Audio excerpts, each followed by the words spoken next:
Good morning friends, मैं name Janu Chaudhary and welcome back to my channel PCS वाला।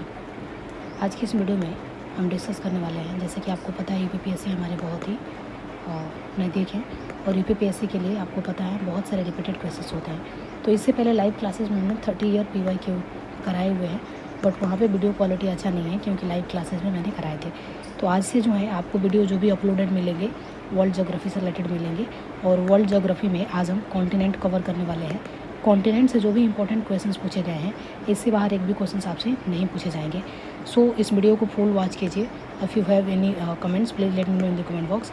और इस पार्ट्स को अगर कंटिन्यू करना है तो आप कमेंट कीजिएगा, फिर इस चीज़ को हम आगे कंटिन्यू करेंगे, ठीक है। तो चलिए आइए देखते हैं कि एक इंपॉर्टेंट क्वेश्चंस क्या क्या पूछा गया है, और ये सिर्फ यूपीपीएससी के लिए है जो कि 30 ईयर के PYQ है, ठीक है। तो चलिए देखते हैं। सबसे पहले हमारा जो है टॉपिक कॉन्टिनेंट से क्या क्या क्वेश्चन पूछा गया है। पहला क्वेश्चन कह रहा है in term of longitude and latitude is the first used by. Latitude और लॉन्जिट्यूड सबसे पहले किसके द्वारा यूज़ किया गया था? तो एरेटोथेंस के द्वारा यूज़ किया गया था। एरेटोथेंस आपको याद रखना है। और यहाँ पे कुछ एक्सप्लेनेशन दिया गया, जैसे कि terms latitude and longitude were the first use by the Eratosthenes and the Cyrenes was a Greek mathematicians. अब ये चीज़ें आपको याद रखना है यहाँ से कि ये कौन थे, तो ग्रीक मैथमेटिशियन थे। ये कौन थे? तो ग्रीक मैथमेटिशियन थे। तो ये चीज़ें आपको यहाँ से याद रखना है। उसके बाद से geographic poet and astronomers and theorist and man of becoming too libertarian and the library of Alexandria, ठीक है। तो ये चीज़ें आपको एक्सप्लेनेशन को भी बहुत ध्यान से पढ़ना है क्योंकि एक्सप्लेनेशन से भी क्वेश्चंस बन सकते हैं। दूसरा क्वेश्चन कह रहा है ratio between the meridian and equator on the globe, यानी ग्लोब के ऊपर जो है एक आपका जो है मेरिडियन और इक्वेटर जो होता है, इसके बीच के रेशियो क्या होता है? तो रेशियो होता है 2:1। तो इसको आप फैक्चुअल डाटा की तरह से याद रख लीजिए, 2:1। The continent through the both Tropic and Cancer and Tropic of Capricorn passes through. कौन सा ऐसा कॉन्टिनेंट है जहाँ से ट्रॉपिक ऑफ कैंसर और ट्रॉपिक ऑफ कैप्रिकॉन दोनों ही पास करते हैं? तो ये अफ्रीका है ऑब्वियसली। ट्रॉपिक ऑफ कैंसर और Tropic of Capricorn is equator through the Africa. अब यहाँ पे आपको ये चीज़ें बताना है कि ट्रॉपिक ऑफ कैंसर से कितने स्टेट होकर गुजरती है, how many state cross the Tropic of Cancer in India, ठीक है। तो ये चीज़ आपको याद रखना है, इसको आपको बताना है। नेक्स्ट क्वेश्चन आपका है consider the following statement, select the correct answers given below. That is पहला असर्शन है, दूसरा आपका रीजन्स है। असर्शंस में आपको ये चीज़ें देखना होता है कि जब भी आप देखेंगे पहला क्वेश्चन, तो पहले क्वेश्चन के साथ में बिकॉज लगा के आपको ऐड करना है कि क्या इससे मैच कर रहा है नहीं कर रहा है। इफ़ इसके बिकॉज यहाँ पे मैच नहीं कर रहा है तो ये इसका मतलब है कि यहाँ पे जो है रीजन आपका गलत होगा, यानी सही नहीं होगा, ठीक है। तो यहाँ पे चलिए देखते हैं। पहला question, the length of the day at the equator is always 12 hours, ठीक है, ऑलवेज 12 आवर्स। अब यहाँ पे एक तो ट्रिकी क्वेश्चन दिया हुआ ऑलवेज, बट देखते हैं क्या ये करेक्ट है या इनकरेक्ट है, ठीक है। तो आइए देखते हैं दूसरा क्वेश्चन, रीजन क्या कह रहा है? The angles of incidence of the sun rays at the equator is constant, ठीक है। तो यहाँ पे जो एक कहते हैं ना कि एक्सट्रीम वर्ड जो होता है, वो एक्सट्रीम वर्ड का मतलब यहाँ पे कोई भी नहीं है, यानी कि ऑलवेज यहाँ पे क्या है? करेक्ट है। So answer should be 1। क्या कह रहा है? The length of the day equator is always 12 hours, ठीक है, always 12 hours as the angle of incidence and rays at the equator of constant. तो ये चीज़ें आपको याद रखना है, ठीक है। तो एक्सप्लेनेशन पार्ट को भी आपको देखते चलना है। उसके बाद से नेक्स्ट क्वेश्चन है हमारा कंसिडर द फॉलोइंग स्टेटमेंट। पहला स्टेटमेंट कह रहा है, 3 स्टेटमेंट यहाँ पे दिया गया है। पहला स्टेटमेंट कह रहा है the axis of earth magnetic field is inclined at the, आपको पता है ये ट्रॉपिक ऑफ कैंसर और ट्रॉपिक ऑफ कैप्रिकॉन का ये जो वैल्यू होता है to geographic axis of the earth, ठीक है। दूसरा क्वेश्चन कह रहा है the earth magnetic pole in the northern hemisphere is located on the peninsula in the northern Canada. तीसरा कह रहा है the earth magnetic equator passes through the Thumba in the south India, ठीक है। तो यहाँ पे 2 and 3 will be correct but 1 will be incorrect. How? तो ये 1 विल बी इनकरेक्ट कैसे होगा? यहाँ पे 0 डिग्री टू 90 डिग्री होगा, so that's will be 1 will be incorrect. So answer should B 2 and 3, ठीक है। उसके बाद से नेक्स्ट क्वेश्चन देखते हैं। क्वेश्चन नंबर 6 कह रहा है which one of the following is a correct sequence of the descending order of the latitude zones and ocean salinity, use the code given below to the select the correct answers, ठीक है। तो यहाँ पे latitude की बात की जा रही है। तो लैटिट्यूड आप यहाँ पे देखेंगे तो ऑब्वियसली इतनी बारीकी से क्वेश्चंस तो याद नहीं रख सकते हैं, लेकिन फिर भी एक बार हमें यहाँ पे जब PYQ में पूछा गया है तो इसे हमें याद रखना चाहिए, ठीक है। तो यहाँ पे देखेंगे तो सबसे पहले बी में यहाँ पे क्या हो जाएगा? 2 हो जाएगा, फिर 1, फिर 3 और फिर 4, ठीक है। उसके बाद नेक्स्ट क्वेश्चन देखते हैं विच of the following characteristic of the earth is not explained in the tetrahedral hypothesis. Tetrahedral hypothesis में किसको इसमें से एक्सप्लेन नहीं किया गया है? तो ये ड्रिफ्टिंग ऑफ द कॉन्टिनेंट। अब ये इसको क्यों नहीं किया गया है? तो वाई?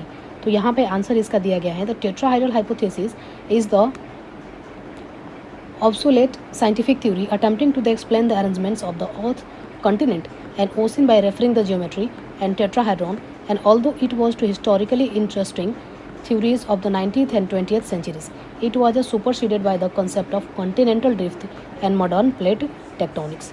ठीक है, तो ये चीज़ आपको याद रखना है. नेक्स्ट क्वेश्चन है, कंसीडर द फॉलोइंग स्टेटमेंट. पहला कह रहा है either the two belts over the oceans at about 30 degree to 35 degree north and south latitude is known as a horse latitudes. दूसरा कह रहा है horse latitude is low pressure belt. ठीक है, तो क्या ये करेक्ट है? तो horse latitude is not low pressure belt, यहाँ पे हाई प्रेशर बेल्ट होता है. क्या होता है? तो हाई प्रेशर बेल्ट होता है. सो दैट्स यहाँ पे क्या हो जाएगा? ये इनकरेक्ट हो जाएगा. So answer should be 1 only. Horse latitude are subtropical latitude 30 to 35 degrees north and the south where to the earth atmosphere is dominated by the subtropical high in the areas and the high pressures which suppress the precipitations and the cloud formations and has variable winds mixed with the calm winds. यहाँ पे winds कैसा देखने को मिलेंगे आपको? तो calm wind देखने को मिलेंगे. So that's I hope कि यहाँ तक चीज़ें आपको क्लियर हो गई है. नेक्स्ट क्वेश्चन को देखते हैं. चलिए नेक्स्ट क्वेश्चन हमारा है question number 9. Match the following. यहाँ पे मैच दी फॉलोइंग करना है आपको. किससे रिलेटेड किसका वैल्यू क्या है? तो ऑब्वियसली आप इसको पढ़ते ही हैं कि किसका क्या है. तो यहाँ पे आप देखेंगे ट्रॉपिक ऑफ कैंसर और ट्रॉपिक ऑफ कैप्रिकॉर्न का जो वैल्यू होता है सेम ये चीज़ें होती है. और आर्कटिक और अंटार्कटिक का भी वैल्यू क्या है? सेम है. तो I think answer should be A. Answer should be A. यहाँ पे ये चीज़ें आप फैक्चुअल क्वेश्चन हैं तो आप इसको ध्यान रख सकते हैं. क्वेश्चन नंबर 10 कह रहा है match the list 1 to list 2. ठीक है, लिस्ट 1 से लेकर लिस्ट 2 तक क्या करना है आपको? मैच करना है. तो यहाँ पे भी सेम चीज़ देखिए, मैचिंग फॉलोइंग में 2 क्वेश्चंस जो हैं आपको 2 ऑप्शंस इसमें सेम दिए गए हैं.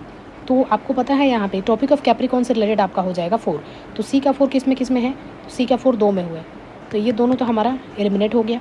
उसके बाद से इक्वेटर की बात करें आर्कटिक का, तो आर्कटिक आप देखेंगे तो आर्कटिक हो जाएगा 2, यानी डी का हो जाएगा 2. तो डी का 2 एक ही में दिख रहा है. आंसर शुड बी ए. ठीक है, तो ये होना चाहिए.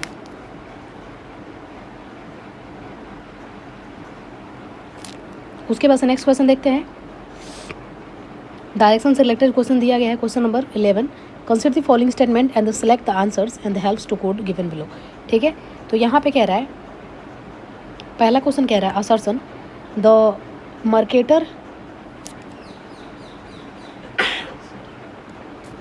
Mercator projection has been making for navigation chart. ठीक है, नेविगेशन चार्ट के लिए यूज़ किया जाता है मर्केटर प्रोजेक्शंस को. दूसरा कह रहा है कि loxodromes are the zone to straight lines on this. ठीक है, तो आंसर क्या होगा इसका? तो आंसर शुड बी ए. ठीक है, यानी कि दोनों ही करेक्ट है और करेक्ट एक्सप्लेनेशन है किसका? एक दूसरे का. यहाँ पे कह रहा है इक्वेटर पासेस थ्रू. इक्वेटर देखेंगे कहाँ से पास करता है? तो कीनिया से पास करता है. इक्वेटर कहाँ से पास करता है? तो कीनिया से पास करता है. यहाँ पे आप देखेंगे Tropic of Cancer, Tropic of Capricorn, उसके बाद से इक्वेटर से कितने कंट्रीज पास करते हैं, इन सारे क्वेश्चन से रिलेटेड बार बार इनसे क्वेश्चंस पूछे जाते हैं. सो दैट्स यहाँ पे इक्वेटर से रिलेटेड क्वेश्चन पूछा गया है कीनिया. ठीक है, तो कीनिया आपको याद रखना है. 90 degree east ridge is lies in. 90 degree east जो है कहाँ पे लाइज करता है? तो ये इंडियन ओशन में लाइज करता है. उसके बाद से देखेंगे the intersections point of the prime meridians and the equator lies in. Intersection point of prime meridian और इक्वेटर कहाँ पे लाइज करता है? तो ये अटलांटिक ओशन में लाइज करता है. Which river of Africa crosses the Tropic of Capricorn twice. कौन से अफ्रीका के रिवर हैं जो कि ट्रॉपिक ऑफ कैप्रिकॉर्न को 2 बार क्रॉस करती है? तो लिम्पोपो कहाँ पे है ये? तो आप देखेंगे जैसे कि आपको बता रहा है कि अफ्रीका में रिलेटेड है. ठीक है, तो Limpopo river Africa crosses to be Tropic of Capricorn twice and Limpopo river rise to be the central southern Africa to float generally eastward to the Indian oceans. What are the date and dates of the which of the following night is equal to the hemisphere. मतलब equal night और day दोनों ही कौन से hemisphere में होते हैं? तो यहाँ पे ये चीज़ें कर रहा है कब होता है? तो ये 21 मार्च से लेकर 23 सितंबर के बीच में ये चीज़ें देखने को आपको मिलती है. आइसोप्लीथ की बात करें तो isopleth depicting to the same mean values of the sunshine is termed as. क्या होगा? तो आइसोहेल्स.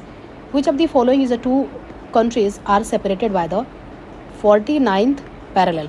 49 पैरेलल किसको सेपरेट करता है? तो यूएसए और कनाडा को. तो ये फैक्चुअल डेटा है, आपको याद रखना है. जैसे आप देखेंगे 8 डिग्री चैनल हो गया, 9 डिग्री चैनल हो गया, 10 डिग्री चैनल हो गया, तो इन सारी चीज़ों को आप देखेंगे वहाँ पे.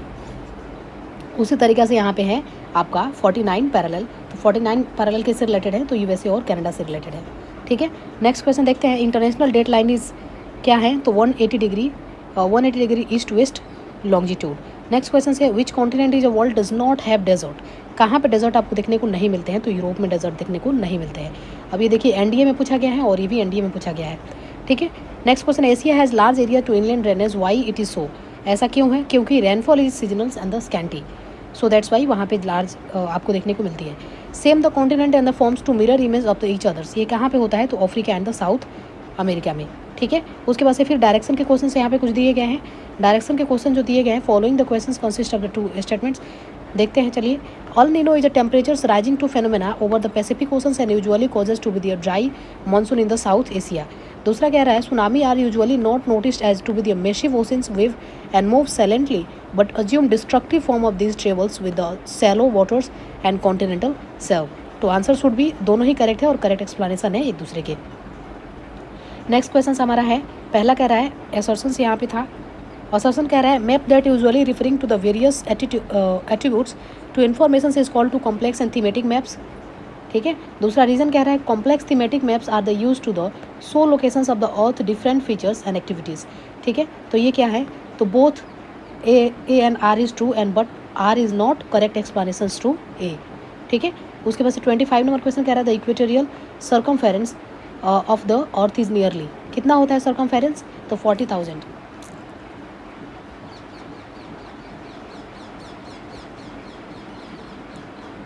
ठीक है। नेक्स्ट क्वेश्चन कह रहा है which one of the following is incorrect about the great circle, great circle के बारे में इनमें से कौन सा इनकरेक्ट है, तो only one great circle can be drawn on the sphere, it is incorrect, ठीक है। बाकी सारे स्टेटमेंट करेक्ट है, तो करेक्ट स्टेटमेंट को आपको याद रखना है। बीपीएससी में पूछा गया है, बीपीएससी में, एमपीपीएससी में, तो बीपीएससी में क्या पूछा गया, which of the following is landlock country, ठीक है। इनमें से कौन सी लैंडलॉक कंट्री है, तो हंगरी आपका जो है लैंडलॉक कंट्री है। विच of the following is the largest islands of areas, area wise largest island कौन सा है, तो बोर्नियो, ये भी कहाँ पे पूछा गया है, तो बीपीएससी में पूछा गया है। 29 नंबर क्वेश्चन जो एमपीपीएससी में पूछा गया, which of the following country does not form the border with the Caspian Sea, Iraq जो है कैस्पियन सी के साथ में बॉर्डर फॉर्म नहीं करता है। पाक स्टेट इज बिटवीन टू, पाक स्टेट देखेंगे तो कहाँ पे, तो इंडिया और श्रीलंका के बीच है। The great Victorian desert is located in, ये बीपीएससी में पूछा गया क्वेश्चन है, तो ये कहाँ पे है, तो ये ऑस्ट्रेलिया में है। विच of the following group country share border with the Israel, तो लेबनान, सीरिया, जॉर्डन और इजिप्ट। उसके बाद से देखेंगे यहाँ पे मैच दी फॉलोइंग में यूपीपीएससी में ऐसे क्वेश्चंस बहुत बार पूछे जाते हैं, तो यहाँ पे देख लीजिए खार्तून कहाँ पे देखने को मिलेगा, नाइल में, ब्राज़ाविली कहाँ पे, ज़हरा में, रोटरडम कहाँ पे, राइन में, पेरिस कहाँ पे, सीन, तो पेरिस और सीन हो गया। रोटरडम कहाँ पे है आपका, तो रोटरडम आपका राइन से रिलेटेड है। फिर आप देखेंगे ब्राज़ीलिया तो हो जाएगा, ब्राज़ीलिया जायरा में हो जाएगा, खार्तून नाइल में हो जाएगा, तो ये इसका आंसर क्या हो जाएगा, तो आंसर शुड बी ए। उसके बाद से विच of the following pair is not correctly matched, इनमें से कौन से करेक्टली मैच नहीं है, तो मालदीव के बारे में अगर देखेंगे तो मालदीव जो है करेक्टली मैच्ड नहीं है, ठीक है। तो चलिए ये नेक्स्ट वीडियो में और इम्पोर्टेंट क्या क्या चीज़ें हैं, कौन से टॉपिक को डिस्कस करेंगे उसको देखते हैं। और हमारा नेक्स्ट टॉपिक जो होने वाला है ये कुछ इसमें से अभी बाकी है, इसको देखेंगे, उसके बाद से नेक्स्ट टॉपिक को डिस्कस करेंगे। तो I hope you like this video, if you like this video please subscribe the channel. इसके बाद जो सेकंड टॉपिक हमारा होगा ह्यूमन ज्योग्राफी से रिलेटेड होगा। So thank you for joining me and thank you for watching.